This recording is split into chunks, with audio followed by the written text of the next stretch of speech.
Hi welcome to life line. ఈ రోజు life line లో మనతో పాటు జాయిన్ అవుతున్నారు doctor Mohan Vamsi, Omega hospital నుంచి జాయిన్ అవుతున్నారు. ఈ రోజు లైఫ్ లైన్ లో మనం డిస్కస్ చేయబోతున్నాం కామన్ క్యాన్సర్స్ ఇన్ విమెన్. మరి ఎక్కువగా మనం బ్రెస్ట్ క్యాన్సర్స్ గురించి వింటున్నాం, కానీ ఈ రోజు లైఫ్ లైన్ లో కామన్ గా మనం ఎలాంటి క్యాన్సర్స్ విమెన్ లో ఎక్కువగా చూస్తుంటాం డాక్టర్ గారిని అడిగి తెలుసుకుందాం. నమస్తే సార్. నమస్తే అండి సార్, మనం ఇంతకుముందు ఎన్నోసార్లు బ్రెస్ట్ క్యాన్సర్ గురించి మాట్లాడుకున్నాం. మరి కామన్గా మనం చూసే ఇతర క్యాన్సర్ల గురించి మాట్లాడుకుంటే ముందుగా సర్వైకల్ క్యాన్సర్ గురించి చెప్పండి సార్. అవునండి, మీరు అన్నట్టు cervical cancer is the commonest cancer అండి. భారతదేశంలో ప్రతి సంవత్సరం 1 lakh breast cancer new cases కనుగొనబడుతున్నట్టయితే 2 లక్షల సర్వైకల్ క్యాన్సర్స్ కనుగొనబడుతున్నాయండి. ముఖ్యంగా దక్షిణ భారతదేశంలో సర్వైకల్ క్యాన్సర్ ఇన్సిడెన్స్ చాలా ఎక్కువగా ఉంటుంది. ముఖ్యంగా తీర ప్రాంత రాష్ట్రాలు ఒరిస్సా, ఆంధ్రప్రదేశ్, తమిళనాడులో సర్వైకల్ క్యాన్సర్ ఇన్సిడెన్స్ చాలా ఎక్కువగా ఉంటుంది. ప్రతి 5-6 నిమిషాలకి ఒక స్త్రీ భారతదేశంలో సర్వైకల్ క్యాన్సర్ వల్లనే ప్రాణం కోల్పోతున్నారు. సో అన్నిటికన్నా అత్యధికంగా కనబడే క్యాన్సర్, మీరు ఒక క్యాన్సర్ అని అడిగితే పురుషుల్లోనూ స్త్రీలలోనూ కలిపి కూడా సర్వైకల్ క్యాన్సరే చాలా కామన్గా కనబడుతుంటుందండి. డాక్టర్, సర్వైకల్ క్యాన్సర్కి సిమ్టమ్స్ ఏ విధంగా ఉంటాయి సార్? ఎలాంటి సిమ్టమ్స్ కనిపించినప్పుడు డయాగ్నోస్ చేయొచ్చు అంటారు? యూటరైన్ సర్వైకల్ క్యాన్సర్ సిమ్టమ్స్ చాలా వేగ్గా ఉంటాయి. మోస్ట్లీ వైట్ డిశ్చార్జ్ ఉంటుంది వాళ్ళకి. ఆ వైట్ డిశ్చార్జ్ చాలామంది స్త్రీల్లో చాలాసార్లు ఉంటుంది డ్యూరింగ్ ద రిప్రొడక్టివ్ పీరియడ్. అందువలన చాలామంది స్త్రీలు దీన్ని నెగ్లెక్ట్ చేస్తుంటారు. అలాగే వైట్ డిశ్చార్జ్తో పాటు బ్లడీ డిశ్చార్జ్ కూడా ఉంటుంది. ఇంటర్మెన్స్ట్రల్ బ్లీడింగ్ అంటే పీరియడ్స్ మధ్యలో బ్లీడింగ్ రావటం, పోస్ట్ కాయిటల్ బ్లీడింగు, ఆ లో grade lower abdominal pain, pelvic pain అంటాము. ఇవన్నీ కూడా ఈ సర్వైకల్ క్యాన్సర్ లక్షణాలు. ప్రతి స్త్రీ కూడా ఇలాంటి లక్షణాలు ఏమైనా ఉంటే వెంటనే వారి దగ్గరలో ఉన్న వారి ఫ్యామిలీ ఫిజిషియన్ని కలిసి క్లినికల్ ఎగ్జామినేషన్ చేయించుకోవడం ద్వారా ఈజీగా ఈ సర్వైకల్ క్యాన్సర్ని గుర్తించవచ్చు. డాక్టర్, మెయిన్గా మోస్ట్లీ స్త్రీలందరూ కూడా ఈ సిమ్టమ్స్ కంటిన్యూ చేయండి సార్. మెయిన్గా క్వశ్చన్, మోస్ట్లీ మనం ఈ సర్వైకల్ క్యాన్సర్ లక్షణాలన్నీ కూడా స్త్రీలు ఇవన్నీ మేజర్గా పెయిన్ అవి కలిగించవు. అందువల్ల చాలామంది డాక్టర్ అటెన్షన్ తీసుకెళ్ళడానికి డిలే చేస్తుంటారు. అందుకే చాలాసార్లు లేట్ స్టేజెస్లోనే ఈ సర్వైకల్ క్యాన్సర్స్ కనుక్కోవడం జరుగుతుంటుంది. ఈ సర్వైకల్ క్యాన్సర్కి రిస్క్ ఫ్యాక్టర్స్ కూడా ఉన్నాయి. ఉదాహరణకి లోవర్ ఎకనామిక్ స్ట్రేటా, అంటే వాళ్ళ పువర్ హైజీన్, అంటే డ్యూరింగ్ మెన్స్ట్రల్ సైకిల్స్ శుభ్రత పాటించకపోయినట్టయితే వారిలో సర్వైకల్ క్యాన్సర్ వచ్చే అవకాశాలు ఎక్కువగా ఉంటాయి. అలాగే పిల్లలు ఎక్కువగా ఉన్న వాళ్ళలోనూ, అర్లీగా మ్యారేజ్ చేసుకున్న వాళ్ళలోనూ, మల్టిపుల్ సెక్షువల్ పార్ట్నర్స్ ఉన్న వాళ్ళలోనూ ఈ సర్వైకల్ క్యాన్సర్స్ ఎక్కువగా కనబడుతుంటాయి. అలాగే కోస్టల్ ఏరియాస్లో హ్యూమిడ్ ఎన్విరాన్మెంట్లో ఈ వైరస్ ఎక్కువగా వ్యాప్తి చెంది cervical cancer, human papillomatous virus అంటాం, సర్వైకల్ క్యాన్సర్ అవడానికి అవకాశాలు ఉంటాయి. The most important aetiological agent for cervical cancer is human papillomatous virus. ఈ హ్యూమన్ పాపులోమాటస్ వైరస్ ఇన్ఫెక్షను తీర ప్రాంతాల్లో, ముఖ్యంగా టైప్ 16, టైప్ 18 ఈ హ్యూమిడ్ ఎన్విరాన్మెంట్లో ఎక్కువగా వ్యాప్తి చెంది సర్వైకల్ క్యాన్సర్ రావడానికి దోహదం చేస్తుందన్నమాట. ఈ cervical human papillomatous virus infection రాకుండా ఉండటానికి వ్యాక్సిన్ కూడా కనుగొనబడింది. భారతదేశంలో అత్యంత తక్కువ ధరలో అందుబాటులోకి తేవటం జరిగింది. అయినప్పటికీ కూడా ప్రజల్లో ఉన్న అనేక మిస్కన్సెప్షన్స్ వల్ల ఈ వ్యాక్సిన్ తీసుకోకపోవడంతో సర్వైకల్ క్యాన్సర్ ఇన్సిడెన్స్ చాలా ర్యాపిడ్గా పెరిగిపోతుంది. ICMR వారి అంచనా ప్రకారం బై 2025 అంటే నెక్స్ట్ 3 yearsలో ప్రతి సంవత్సరం 2.5 లక్షల సర్వైకల్ క్యాన్సర్ కేసెస్ భారతదేశంలో డయాగ్నోస్ చేయబడతాయని వారి అంచనా. అందులో 3/4 సౌత్ ఇండియాలోనే ఉండబోతున్నాయి. ముఖ్యంగా ఈ 3 రాష్ట్రాల్లో ఒరిస్సా, తమిళనాడు, ఆంధ్రప్రదేశ్. అందుకే మన ఆడపిల్లలందరికీ కూడా ఫస్ట్ 10 years రాగానే వాళ్ళందరికీ కూడా వాళ్ళకు సెల్ ఫోనో లేకపోతే ఇంకేదో గిఫ్ట్ ఇచ్చే బదులు ఈ సర్వైకల్ క్యాన్సర్ కనుక వ్యాక్సిన్ కనుక మనం గిఫ్ట్ ఇచ్చినట్టయితే వారికి పూర్తిగా ఈ సర్వైకల్ క్యాన్సర్ రాకుండా చేయడానికి అవకాశం ఉంది.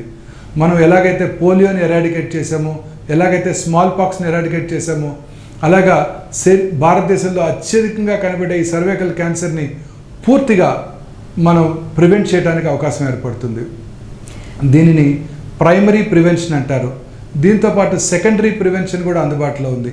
అంటే స్త్రీలందరూ కూడా ఇప్పుడు మిగతా క్యాన్సర్లకి స్క్రీనింగ్ చేయించుకోవడం ద్వారా క్యాన్సర్ని ముందు దశలో కనిపెట్టవచ్చు. కానీ ఈ సర్వైకల్ క్యాన్సర్ స్పెషాలిటీ ఏంటంటే ముందుగా స్క్రీనింగ్ చేయించుకోవడం ద్వారా క్యాన్సర్ రాకుండా చేయవచ్చు. ఇక్కడ ఈ సర్వైకల్ క్యాన్సర్కి ఒక స్పెషల్ ప్రాపర్టీ ఉంది. అదేంటంటే క్యాన్సర్ రావడానికి ముందుగానే వారిలో చేంజెస్ కనబడతాయి. సో ప్రతి సంవత్సరం ముఖ్యంగా పీరియడ్స్ మ్యారేజ్ అయిపోయిన తర్వాత ప్రతి సంవత్సరం ఒకసారి క్లినికల్ ఎగ్జామినేషను, అలాగే simple Pap smear test, cheap test అనమాట, ఎకనామికల్గా అందుబాటులో ఉంది. వారి ఓన్ లేడీ డాక్టర్స్ వాళ్ళ ఆఫీస్లో ఈ టెస్ట్ చేయగలుగుతారు. ఈ టెస్ట్ చేయించుకున్నట్టయితే క్యాన్సర్ రావటాన్ని ముందుగా పసిగట్టి దాన్ని పూర్తిగా నిరోధించడానికి అవకాశం ఉంది. Secondary prevention. సో స్త్రీలందరూ కూడా రెగ్యులర్గా ఒక సంవత్సరానికి ఒకసారి వారి ఫ్యామిలీ ఫిజిషియన్ని కలిసి అట్లీస్ట్ ఫస్ట్ 3 years ముందుగా సంవత్సరానికి ఒకసారి చేయించుకొని ఆ తర్వాత సిమ్టమ్స్ ఏమీ లేనట్టయితే వన్స్ ఇన్ 3 years ఈ సర్వైకల్ ఎగ్జామినేషన్ చేయించుకోవడం ద్వారా వారి ఫ్యామిలీ ఫిజిషియన్తో చాలా ఈజీగా ఈ క్యాన్సర్ రావటాన్ని మనం గుర్తించవచ్చు, నిరోధించవచ్చు, క్యాన్సర్ని ప్రివెంట్ చేయవచ్చు. డాక్టర్, మరి ఒవేరియన్ క్యాన్సర్ విషయానికి వస్తే దీని సిమ్టమ్స్ ఏ విధంగా ఉంటాయి? ఇది రావడానికి మెయిన్ రీజన్స్ ఏమనుకోవచ్చు సార్? సర్వైకల్ క్యాన్సర్లో ఇంకొక ఇంపార్టెంట్ థింగ్, సర్వైకల్ క్యాన్సర్ని కనుక ముందుగా గుర్తించినట్టయితే, క్యాన్సర్ రావటాన్ని ముందుగా గుర్తించినట్టయితే సర్జరీ చేయడం ద్వారా మనం దాన్ని పూర్తిగా క్యూర్ చేయవచ్చు. ఈ మధ్యకాలంలో ఈ సర్జరీస్ అన్నీ కూడా లాప్రోస్కోపిక్ పద్ధతిలో, మినిమల్లీ ఇన్వేసివ్ పద్ధతిలో, పెద్దగా కోత కూడా లేకుండా మనం ఆపరేషన్ చేయడం జరుగుతుంది. ఇలా చేయడం ద్వారా 3 to 4 daysలోనే పేషెంట్స్ తొందరగా రికవర్ అయిపోయి పూర్తిగా క్యూర్ అయిపోవడానికి కూడా అవకాశం ఉంటుంది. లేట్ స్టేజ్లో సర్వైకల్ క్యాన్సర్ని గుర్తించినప్పటికీ కూడా కీమో రేడియేషన్ పద్ధతుల ద్వారా, new volumetric modulated arc therapy ద్వారా వారికి మంచి రేడియేషన్ అందించి ఈవెన్ లేట్ స్టేజెస్లో కూడా వీళ్ళని క్యూర్ చేయడానికి మంచి అవకాశం ఉంటుంది. ఇక ఒవేరియన్ క్యాన్సర్ విషయానికి వస్తే, ovarian cancer is a silent killer. లోపల పెరుగుతూ ఉంటుంది పొట్టలో, ఎటువంటి సిమ్టమ్స్ని కూడా కలిగించదు. అది ఒవేరియన్ క్యాన్సర్ మెయిన్ ప్రాబ్లం అనమాట. చాలామంది ఈ ఒవేరియన్ క్యాన్సర్ పేషెంట్స్ లేట్ స్టేజెస్లోనే డాక్టర్ దగ్గరికి వస్తుంటారు. ముఖ్యంగా ఇది people belonging to upper state of the society, high income గ్రూప్స్లో ఎక్కువగా చూస్తుంటాము, పోస్ట్ మెనోపాజల్ ఏజ్ గ్రూప్లో ఎక్కువగా చూస్తుంటాము ఈ ఒవేరియన్ క్యాన్సర్. ఈ ఒవేరియన్ క్యాన్సర్కి జనరల్గా లక్షణాలు ఏవి ఉండవు, అన్లెస్ రిస్క్ ఫ్యాక్టర్స్ ఉన్నవాళ్ళు, అంటే ఒవేరియన్ క్యాన్సర్స్కి రిస్క్ ఫ్యాక్టర్స్ ఉన్నాయి. అంటే ఉదాహరణకి family history of ovarian cancer ఉన్నవాళ్ళు, అంటే ఇది హెరిడిటరీ కాదు, ఫ్యామిలీలో కనుక ఒవేరియన్ క్యాన్సర్ ఉన్నట్టయితే వాళ్ళలో ఈ ఒవేరియన్ క్యాన్సర్ వచ్చే అవకాశాలు కొంచెం ఎక్కువగా ఉంటాయి సాధారణ ప్రజానికంతో కంపేర్ చేసినట్టయితే. అలాగే previous history of breast cancer ఉన్న వాళ్ళలోనూ, ఒబీస్ ఉమెన్లోను, స్మోక్ చేసే ఉమెన్లోను, ఆల్కహాల్ కన్జ్యూమ్ చేసే ఉమెన్లోను కూడా ఈ ఒవేరియన్ క్యాన్సర్ ఎక్కువగా చూస్తుంటాం. ఈ ఒవేరియన్ క్యాన్సరు ఎటువంటి సిమ్టమ్స్ కలగజేయదు కాబట్టి జనరల్గా లేట్ స్టేజెస్లోనే ఈ ఒవేరియన్ క్యాన్సర్ని డయాగ్నోస్ చేయబడతాయి అన్నమాట. ఒవేరియన్ క్యాన్సర్తో మెయిన్ ప్రాబ్లం ఏంటంటే ఇది పొట్టలో వరకే పాకిపోతూ ఉంటుంది అండ్ వాటర్ కలిగిస్తుంది. చాలామంది ఇలా లేట్ స్టేజెస్లోనే పొట్ట ఊపిపోయి లోపల అబ్డామినల్ క్యావిటీలో వాటర్తో డాక్టర్ దగ్గరికి రావడం జరుగుతూ ఉంటుంది. బట్ అయినప్పటికీ కూడా ఆందోళన పడాల్సిన అవసరం లేదు. చాలా వరకు ఈ ఒవేరియన్ క్యాన్సర్స్ని లేట్ స్టేజ్లో కనుక్కున్నప్పటికీ కూడా మనం క్యూర్ చేయడానికి అవకాశం ఉంది. ఎలా అంటే ఈ ఒవేరియన్ క్యాన్సర్ని డయాగ్నోస్ చేయడానికి ఈ వాటర్ని తీసి కొంచెం టెస్ట్కి పంపించి చెక్ చేసుకోవటం, అలాగే బయాప్సీ చేయడం ద్వారా ఒమెంటల్ బయాప్సీ కానీ లేదా సాలిడ్ ఒవేరియన్ ట్యూమర్ నుంచి బయాప్సీ చేయడం ద్వారా కానీ ఒవేరియన్ క్యాన్సర్ని మనం ఈజీగా గుర్తించగలం. గుర్తించిన తర్వాత ఈ ఒవేరియన్ క్యాన్సర్కి స్టేజింగ్ చేసి, అంటే హోల్ బాడీ స్కానింగ్ చేసుకొని, పెట్ సిటీ స్కాన్ చేసుకొని స్టేజింగ్ చేసి శరీరంలో ఇతర భాగాలకు పాకిందా లేదా తెలుసుకొని దాన్ని బట్టి వైద్యం చేయడం జరుగుతూ ఉంటుంది. అర్లీ స్టేజెస్లో కనుక మనం ఒవేరియన్ క్యాన్సర్ని కనుక్కుంటే సర్జరీ చేయడం ద్వారా దాన్ని పూర్తిగా క్యూర్ చేయవచ్చు. లేట్ స్టేజెస్లో కనుక కనుక్కున్నట్టయితే ఆందోళన పడాల్సిన అవసరం లేదు. ముందుగా వారికి కీమోథెరపీ, టార్గెటెడ్ థెరపీస్ అంటే ట్యూమర్ని మాత్రమే టార్గెట్ చేసే థెరపీలు కూడా ఇప్పుడు అందుబాటులోకి వచ్చాయి. దాన్ని ఓవేరియన్ క్యాన్సర్లో చాలా ఎక్కువగా వాడుతుంటారు, బెవాసిజిమాబ్ అంటారు. ఈ targeted therapy, combination of chemotherapy, targeted therapy ముందుగా ఇచ్చి ట్యూమర్ని డౌన్ సైజ్ చేసి ఆ తర్వాత వాళ్ళకి సర్జరీ చేయడం ద్వారా వీరి ఓవేరియన్ క్యాన్సర్ పేషెంట్స్లో కూడా లాంగ్ టైం, లేట్ స్టేజెస్లో కూడా లాంగ్ టర్మ్ సర్వైవల్ ఇవ్వటానికి అవకాశం ఉంటుంది. అనేక రకాలైన కొత్త మాలిక్యూల్స్ ఓవేరియన్ క్యాన్సర్ ట్రీట్మెంట్కి ఇప్పుడు అందుబాటులో వచ్చాయి. అలాగే ఓవేరియన్ క్యాన్సర్ కొన్నిసార్లు హెరిడిటరీగా కూడా వస్తుంటుంది. మొన్న మధ్య మూవీ స్టార్ హంసా నందిని గారు అనౌన్స్ చేశారు వారికి ట్రిపుల్-నెగటివ్ బ్రెస్ట్ క్యాన్సర్ ఉంది, దాంతోపాటు వారికి BRCA1 జీన్ మ్యూటేషన్ కూడా ఉన్నదని వారు అనౌన్స్మెంట్ ఇచ్చారు.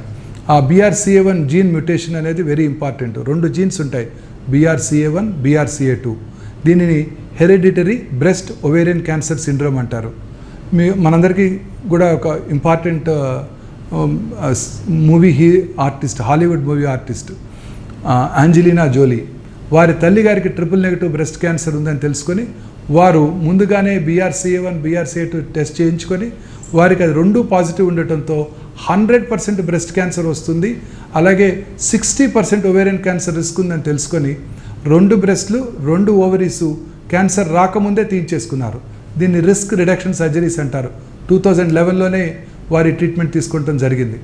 అలాగే హంసానందిని గారికి BRCA1 మ్యూటేషన్ మాత్రమే ఉంది, వారికి 70% opposite side breast cancer, about 30 to 40% ovarian cancer వచ్చే అవకాశం ఉంటుందన్నమాట.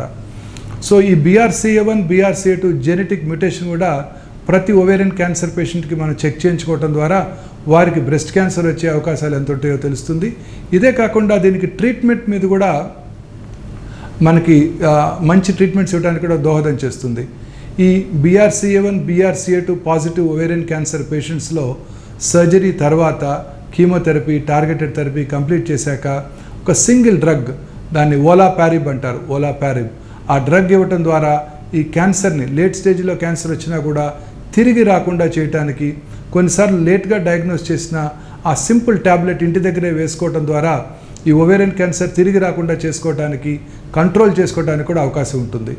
సో ఇలా కీమోథెరపీ, టార్గెటెడ్ థెరపీ, అలాగే ఈ BRCA1, BRCA2 పాజిటివ్ పేషెంట్స్లో ఈ స్మాల్ మాలిక్యూల్స్ TKIs అంటారు, ఈ ఓలాపారిబ్ ఇవ్వటం ద్వారా ఈ క్యాన్సర్ని మనం కంట్రోల్ చేసుకోవడానికి అవకాశం ఉంటుంది.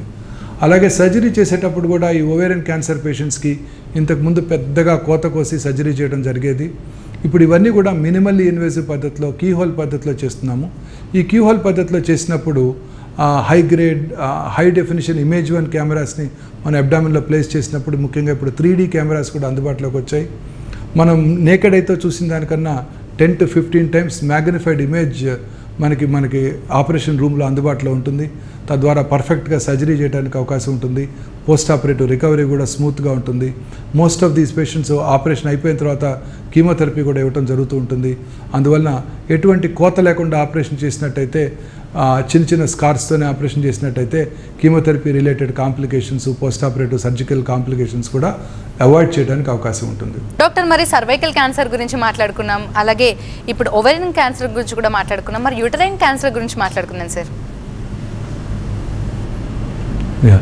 యూట్రస్లో 2 పార్ట్స్ ఉంటాయండి, uterine body, uterine cervix. Cervix is the commonest cancer, మనం ఆల్రెడీ డిస్కస్ చేసాము. బాడీ క్యాన్సర్స్ కూడా, అంటే బాడీ అంటే అప్పర్ పార్ట్లో అనమాట, బాడీ క్యాన్సర్స్ కూడా చాలా కామన్గా చూస్తుంటామండి. బాడీ క్యాన్సర్స్ జనరల్గా ఎల్డర్లీ పీపుల్లో వస్తాయన్నమాట. పోస్ట్ మెనోపాజల్ ఉమెన్లో చాలా కామన్గా చూస్తుంటాం.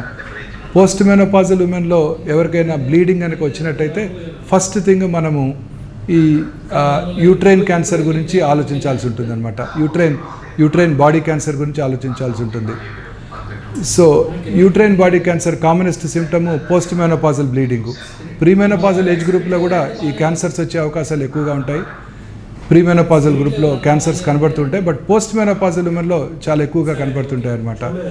యూట్రైన్ బాడీ క్యాన్సర్ లక్షణాలు ఎలా ఉంటాయంటే, పీరియడ్స్ టైంలో ఎక్కువగా బ్లీడ్ అవటం, ఇంటర్మెన్స్ట్రల్ బ్లీడింగ్ అంటే పీరియడ్స్కి మధ్యలో బ్లీడింగ్ అవటం, పోస్ట్ మెనోపాజల్ బ్లీడింగ్ రావటం, పీరియడ్స్ టైంలో పెయిన్ ఉండటం, ఇవన్నీ కూడా యూట్రైన్ బాడీ క్యాన్సర్ లక్షణాలు. జనరల్గా యూట్రైన్ బాడీ క్యాన్సర్స్ అన్నీ కూడాను హయ్యర్ ఇన్కమ్ గ్రూప్ ఉమెన్లోనే ఎక్కువగా చూస్తుంటాము. అలాగే ఒబీస్ ఉమెన్లోను, ఫ్యాటీ డైట్ ఎక్కువ తీసుకునే వాళ్ళలోనూ ఈ యూట్రైన్ క్యాన్సర్ ఎక్కువగా కనబడుతూ ఉంటుంది. అలాగే స్మోక్ చేసే వాళ్ళలోనూ, ఆల్కహాల్ తాగే వాళ్ళలో కూడా యూట్రైన్ క్యాన్సర్ ఎక్కువగా కనబడుతూ ఉంటుంది. ఒబీస్, డయాబెటిక్స్, హైపర్ టెన్సివ్స్లో ఈ ఎండోమెట్రియల్ క్యాన్సర్ అంటే యూట్రైన్ బాడీ క్యాన్సర్స్ చాలా ఎక్కువగా చూస్తుంటాం అనమాట. సో ఈ యూట్రైన్ బాడీ క్యాన్సర్స్ అందరూ కూడా జనరల్గా బ్రెస్ట్ క్యాన్సర్ వచ్చిన వాళ్ళలో కూడా యూట్రైన్ బాడీ క్యాన్సర్ వచ్చే అవకాశాలు 3 రెట్లు ఎక్కువగా ఉంటుంటాయి. విసెవర్సా, యూట్రైన్ బాడీ క్యాన్సర్ వచ్చిన వాళ్ళలోనూ ఒవేరియన్ క్యాన్సర్ వచ్చిన వాళ్ళలోనూ బ్రెస్ట్ క్యాన్సర్ వచ్చే అవకాశాలు కూడా 3 రెట్లు ఎక్కువగా ఉంటాయి. సో యూట్రైన్ బాడీ క్యాన్సర్స్ని మనం చాలా ఈజీగా ఐడెంటిఫై చేయవచ్చు. కానీ స్త్రీలు ఈ most important symptom post menopausal bleeding అనే సిమ్టమ్ని నెగ్లెక్ట్ చేస్తుంటారు. మామూలుగా అవుతూ ఉంటాయి. అని నెగ్లెక్ట్ చేయడం వల్ల చాలామంది లేట్ స్టేజెస్లోనే ఈ క్యాన్సర్ని కనుక్కోవడం జరుగుతూ ఉంటుంది. జనరల్లీ ఎల్డర్లీ ఏజ్ గ్రూప్లో వస్తుంటాయి ఈ క్యాన్సర్స్. డయాగ్నోస్ చేయడం కూడా చాలా ఈజీ.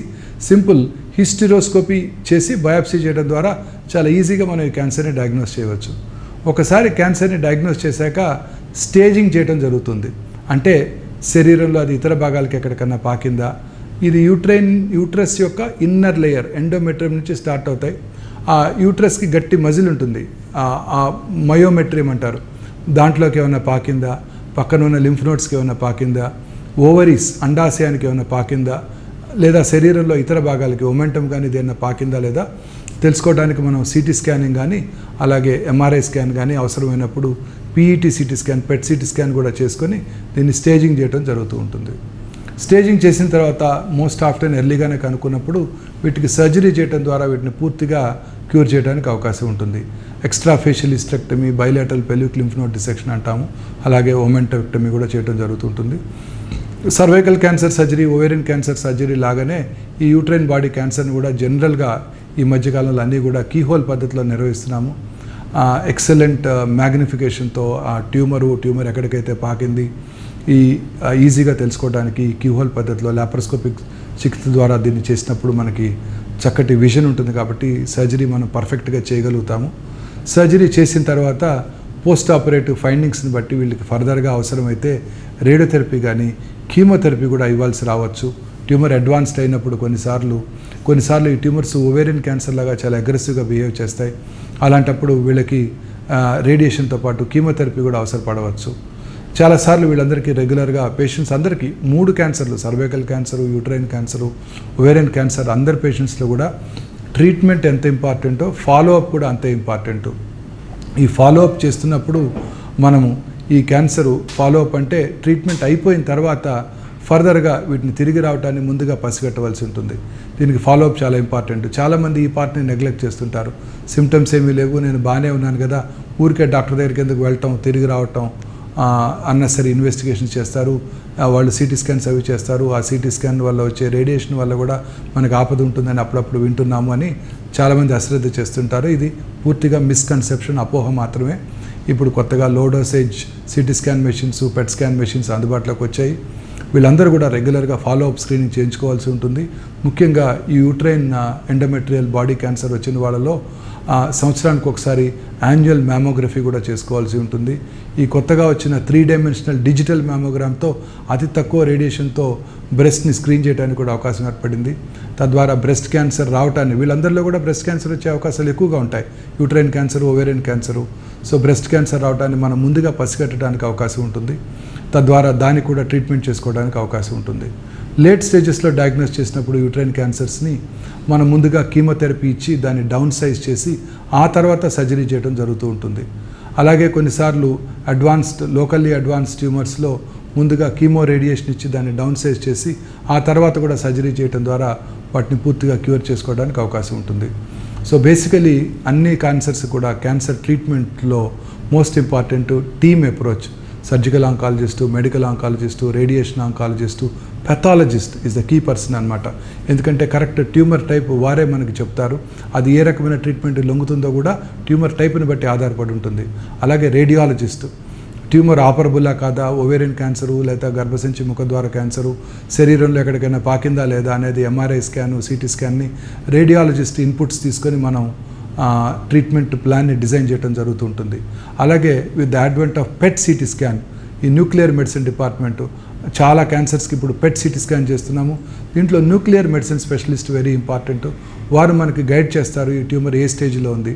సో టీమ్ అప్రోచ్ అనేది చాలా ఇంపార్టెంట్. అందరూ కలిసి surgical, medical, radiation oncologist, pathologist, radiologist, nuclear medicine specialist, అలాగే మెడికో సోషల్ కౌన్సిలరు పేషెంట్ని ప్రిపేర్ చేయడానికి ట్రీట్మెంట్ కోసం అందరూ కలిసి ప్రతి కేసుకి కూడాను ఇండివిజువలైజ్డ్గా, అంటే పేషెంట్ యొక్క స్టేజ్ని బట్టి, ఏజ్ని బట్టి, వారి యొక్క జనరల్ కండిషన్ని బట్టి ట్రీట్మెంట్ ప్లాన్ని డిజైన్ చేసి ఆ ట్రీట్మెంట్ ప్లాన్ని మనం ఇన్స్టిట్యూషనల్గా ఎగ్జిక్యూట్ చేసినట్టయితే చాలామంది చాలా క్యాన్సర్స్కి మంచి క్యూర్ రేట్స్ ఇవ్వడానికి అవకాశం ఉంటుంది.